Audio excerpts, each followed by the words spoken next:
Bonjour à tous, ravi de vous retrouver pour ce nouveau point d'information sur RTI 1. Il est 10h et c'est le flash d'information.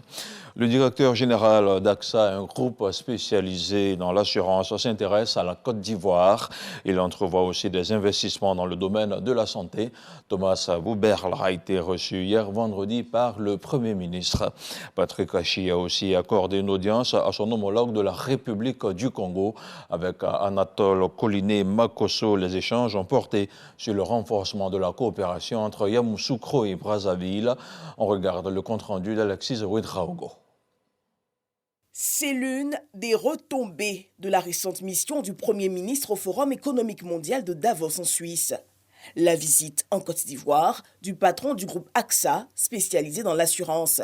Le pays est en grand développement, notamment sur une partie qui nous concerne beaucoup, la santé, et on veut vraiment discuter ensemble qu'est-ce qu'on peut faire ensemble pour développer la santé en Côte d'Ivoire. Depuis sa création en 1985, le groupe s'est imposé comme une référence mondiale présente dans 64 pays, avec près de 107 millions de clients. On a certainement un grand focus sur la santé en Afrique en général. On a commencé ça à l'époque en Égypte, en Nigeria aussi, avec un système qui dépasse l'assurance, parce qu'on a créé des cliniques pour vraiment soigner les patients complètement. Et ça a beaucoup plu aux patients et en plus, on aide les pays de construire une partie de l'infrastructure médicale.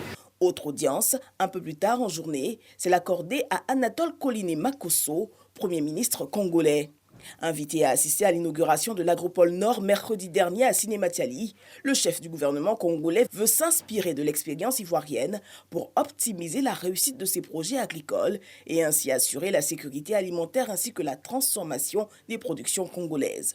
Au moment où notre pays engage une transition économique qui consiste à partir du tout pétrole à une économie diversifiée, la Côte d'Ivoire nous semble être l'exemple même à suivre pour réussir cette transition économique.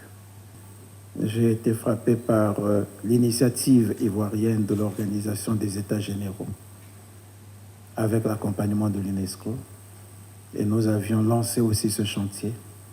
J'avais besoin quand même que nous puissions échanger sur la manière dont cette initiative a été conduite. Le Congo entend ainsi réduire sa dépendance aux importations de denrées alimentaires et accroître les exportations de production agricole.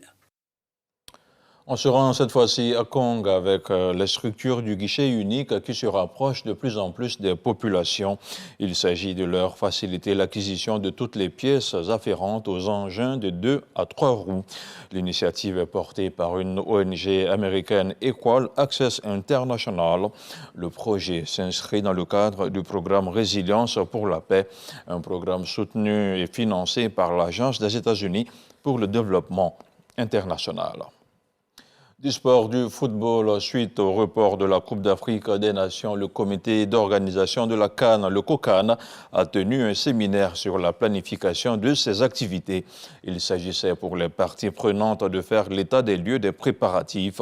Elles ont aussi planché sur les défis futurs et fait des recommandations pour une meilleure planification des activités. Dans l'actualité hors de chez nous, au Mali, 4 responsables de l'époque sont sous le coup d'un mandat d'arrêt international. Il s'agit de l'ancien Premier ministre Boubou Cissé, qui était ministre des Finances de 2016 à 2019, de son prédécesseur à ce poste Mamadou Igor Diarra, de Thiéman Hubert Koulibaly, ministre de la Défense de 2015 à 2016, ainsi que de Babali Ba, qui dirigeait à cette époque la BMS, la Banque malienne de solidarité. Ils sont poursuivis pour faux, usage de faux et atteinte aux biens publics dans une affaire d'achat d'équipements militaires en 2015. Et puis hors du continent africain, au Canada, le pape François a reconnu que le drame des pensionnats pour autochtones s'assimilait à un génocide. Le souverain pontife s'est exprimé au retour d'un voyage de 6 jours, lors duquel il a demandé pardon à de nombreuses reprises aux populations amérindiennes. Le pape François a terminé sa tournée en prenant part à une cérémonie publique à Iqaluit, une ville inuite située dans le Grand Nord du Canada. Et puis en Ukraine, le président Zelensky dénonce un crime de guerre après un bombardement de l'armée russe de la prison d'Olenivka.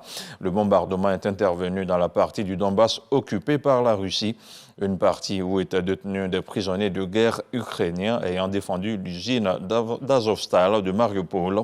Au moins 53 d'entre eux ont été tués. Fin de ce flash d'information. On se retrouve à 13h.